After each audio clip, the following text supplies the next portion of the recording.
Perfect. Nangyari niyan kay Job sa ML yung MSC. Nung mananalo na PH pinost yung laro. Indonesia. Ay, ganun ba yun? Baka nagkataon lang. Pero, hindi na. Huwag muna natin husgahan, guys. Easy lang kayo dyan.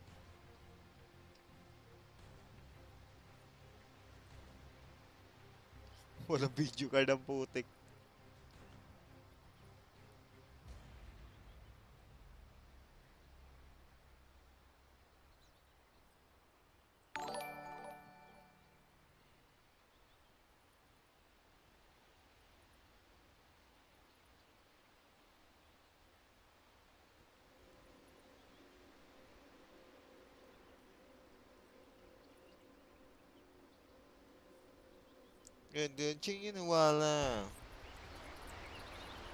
Far. It was crazy how many of the same teams.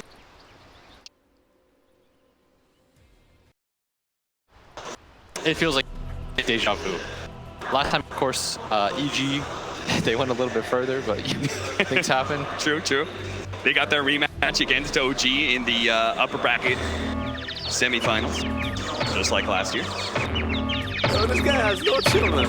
That was a real heartbreaker. Yeah. Although this time around, they kind of got crushed. The LGD versus DG game, I'm a little bit sad that one went 2-0 just because, you know, hearing them talk about playing against each other and what that was like. I mean, they said that LGD actually, you know, was like, they really respect each other, right? Like, VG Gaming, they're a young squad, so they look up to everybody who's on the side of LGD. And now they're going to have to ride all their hopes for a China TI. Yeah. Wasn't it Fade that was like, I love, he's like, my dream to go to the finals against LGD, and then LGD wins. And then crown LGD. Very cute. And LGD, I'm sure, is feeling a lot of that pressure of being the last remaining home team. There's a lot of little stuff in that interview. So I think it was also Fade who said, like, 22 years old or something. He's like, I've been a fan of FY for 20. Like, yeah. And I think that's something about Dota in China, right? Is that there is just a bigger legacy to be had, right? Yeah, dating back to the Dota 1 days. Now that DDC, as you know, my personal favorite player in the world, now that DDC's out, I think I might switch sides to the Chalice train. I think that might be your new favorite. Yeah, it might be that, or it might be that, or like Seb. Because Seb was a talent. And then he rode his way that back. Was the crazy part. We worked ESL 1 Frankfurt with Seb. Dude, he told me. We watched him win a TI, and now we're watching him in an upper bracket fight. Deadass, he looked me in the eye. Yeah? And he said, I'm going to make it as a pro again. And I straight up, I laughed. And you laughed at him? I straight up was like, oh, good luck, dude. I was like, I'll see you next TI. You know, I was like, hell. And then, what a fool he made me. And I'm so happy for him. Could have happened to a better guy. Yeah, absolutely. I mean, it was always a pleasure to be able to work with Seb. Just, you know, a very happy guy all around. And I think it's also really inspiring. I think it was inspiring to a lot of people. Yeah, Synder's back there like writing as many notes as he can about what happened. It's like, what did he do at these events? How did he get the motivation? Well, Syndrid, first thing, you have to become a coach. Yes. That was the first step, right? It's just coming back and being a coach. And we're going to get back into the game. Back into it. OG versus LGD, game 1. We are 24 minutes in. OG have a 1,000 net worth lead. They have a global combo between Furion plus a Boots, a Travel, Tops, and Zeus. We are closing in on some very key items. Bottom lane. They look like they want to make leading out Zeb, though, with his early BKB. Again, he got the Orchid super fast, so BKB had it about 23 minutes. Match that tempo. Last time he Ame challenged him in that 1v1 and he gave away 1,000 gold. Seb was just a little bit shy of the BKB, but this time he's got it. It probably tips you off to the fact that you're the highest net worth here in the game. When you see that 1,000. Yeah, it's one of those things. You don't really know that information until perhaps it's a bit too late. Batting grids on the ground.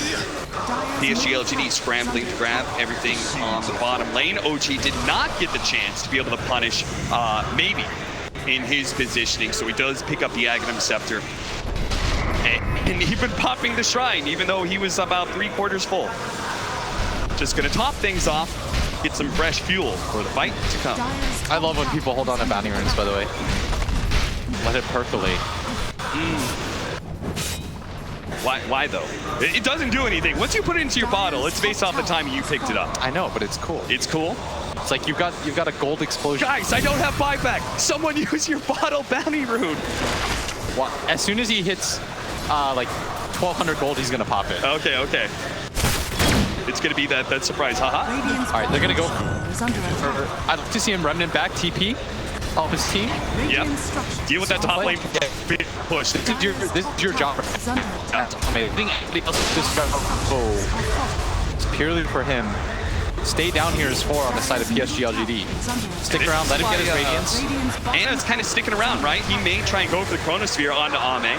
Yeah, they're gonna TP in with the Nation Fire. He goes straight up the Chronosphere. The TP coming in for the Fury just outside of it. Doom has he wants to. He's one. Oh, the BKB activated. He jumps away.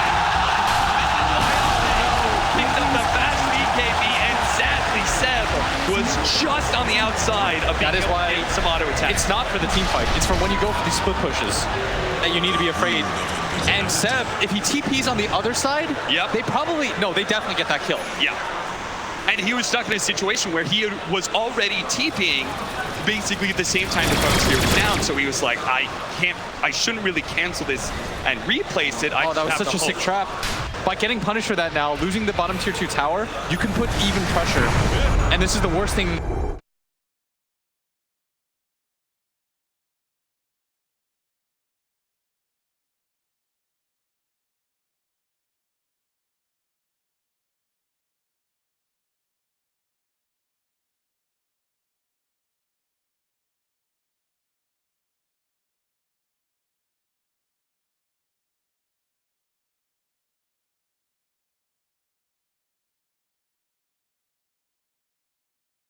Feel comfortable leading an engagement. They push out mid, which is going to make his smoke a little bit more obvious. They use the Orchid onto Ame.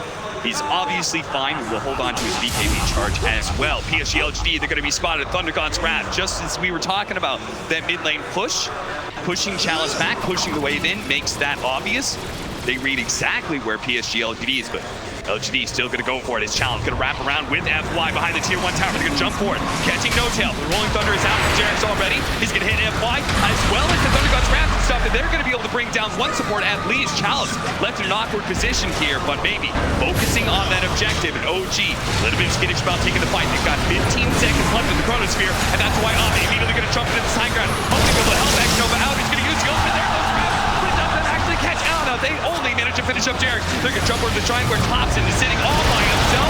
No, the buyback coming in from Jarex. He's going to try and help out more Thompson here. Use Scepter onto himself. The Jargon's trying to see away from Ana and all that physical damage. Chronoback just came out. The Rock of Rock isn't enough to finish off Ana, and Ana will finish off the Gyro in turn.